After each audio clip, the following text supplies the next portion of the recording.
क्योंकि अभी नितिन राउत साहब को जनता जो है नकारना शुरू कर दिया है।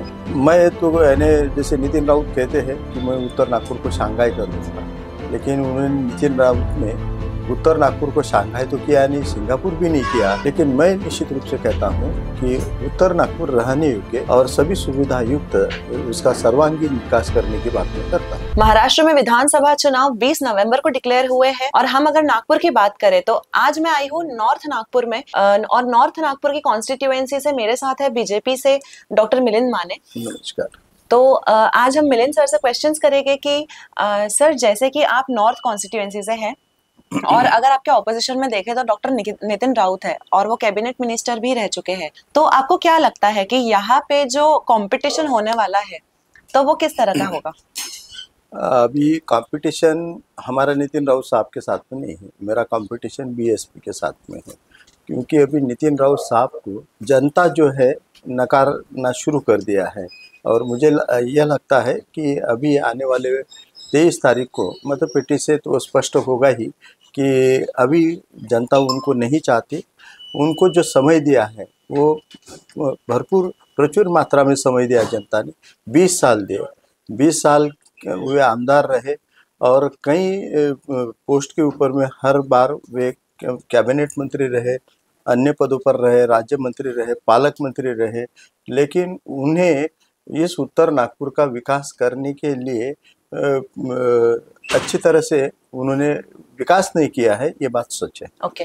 और सर जैसे कि यहाँ से टोटल 37 कैंडिडेट्स ने नॉमिनेशंस फाइल किए हैं, तो उससे आपको क्या लगता है कि आपका जो वोट बैंक रहेगा, आपके जो वोट है, क्या उस पर असर पड़ेगा? मुझे नहीं लगता है कि मेरे वोट बैंक पे वो असर रहेगा। वो नितिन राउत जी के वोट बैंक पर वो असर रहेगा, क्योंकि सभी जो कैंडिडेट है वो शेड्यूल कास्ट है और शेड्यूल कास्ट में भी वो बुद्धिस्ट कैंडिडेट सबसे ज़्यादा संख्या में है।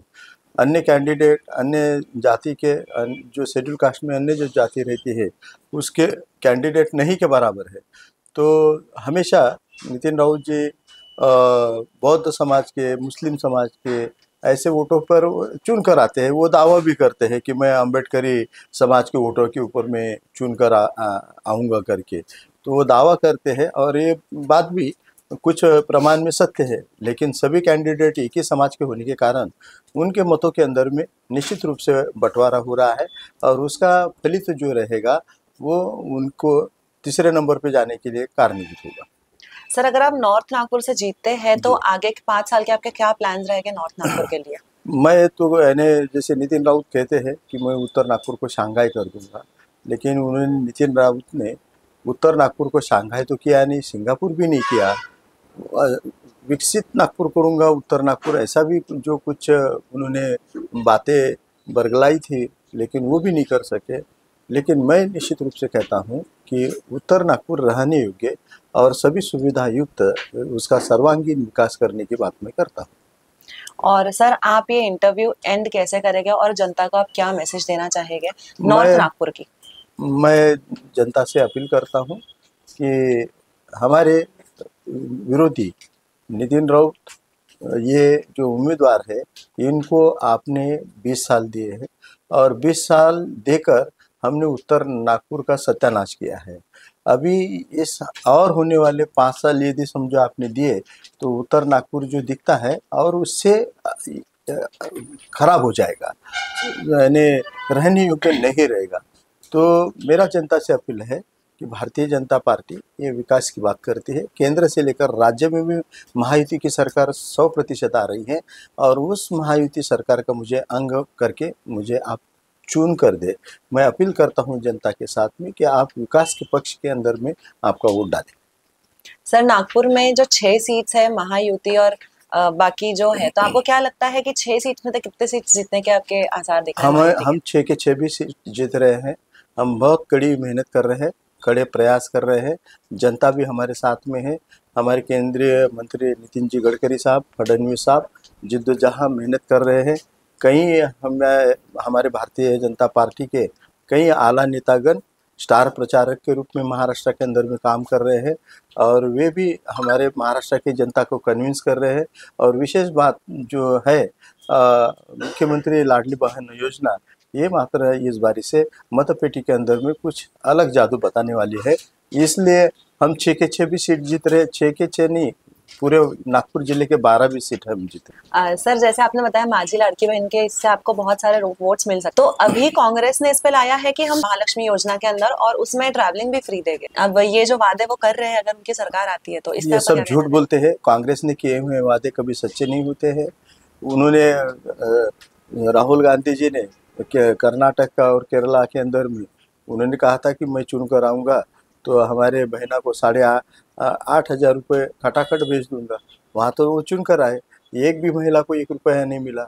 हम तो वो योजना लागू किए हैं और 1,500 रुपये महीना दे रहे हैं। हम भी 1,500 से 21,000 तक, 2,100 रुपये तक की वो राशि बढ़ाने वाले हैं और यकीन के साथ में हम दे रहे हैं, अकाउंट पे पैसे गए हैं। अब ये बात कर रहे हैं कि हम 3,000 करेंगे, झूठा वादा है। ट्रैवल फ्री करेंगे तो हम तो आधा हाफ टिकट के अंदर में तो महिलाओं को ऐसे भेज रहे, महिलाएं वैसे खुश है। तो हमारा सभी महिलाओं से और बहनाओं से नम्र निवेदन है कि कांग्रेस के ये झूठे वादों के अंदर में कृपया न फंसे। जो सत्य है और पूरा सत्य है उसके साथ में आप रहें। जी सर, मेरा और एक क्वेश्चन आपसे ये रहेगा, women safety. Sir women safety Nagpur में क्राइम रेट जो है वो बढ़ते जा रहा है, किसी भी तरह का क्राइम हो ये चीज बहुत बढ़ते जा रही है और विमेन सेफ्टी के ऊपर काफी ज्यादा इशू आ रहा है। मतलब न्याय नहीं मिल पाता है और फिर अत्याचार बहुत होते हैं, तो इस पे आपका क्या कहना रहेगा? वुमेन सेफ्टी के बारे में मैं तो यह चाहूँगा कि हमको महिलाओं को ही सबलीकरण करना चाहिए। उनको पुरता हमने सक्षम करना चाहिए कि स्वयं का वो रक्षण कैसा करें। साथ में महिलाएं जब काम काज के जगह पे रहती है वहाँ CCTV कैमरा एसेंशियल हो। जर्नी करती है रेलवे स्टेशन है, बस स्टेशन से और प्राइवेट बस स्टेशन से, वहाँ पर CCTV कैमरा हो, पुलिसों की निगरानी हो, पुलिस ड्रेस में और अनड्रेस में भी पुलिस वहाँ पर तैनात रहे, महिलाओं पुलिस स्टेशन का निर्माण हो, महिला पुलिस अधिकारी ज़्यादा प्रचुर मात्रा में हो और जो भी महिला को छेड़खानी करता है उसको जल्दी से कम समय में बड़ी पनिशमेंट यदि दिया तो मुझे ऐसा लगता है कि कुछ हद तक कि उसमें सुधार आएगा।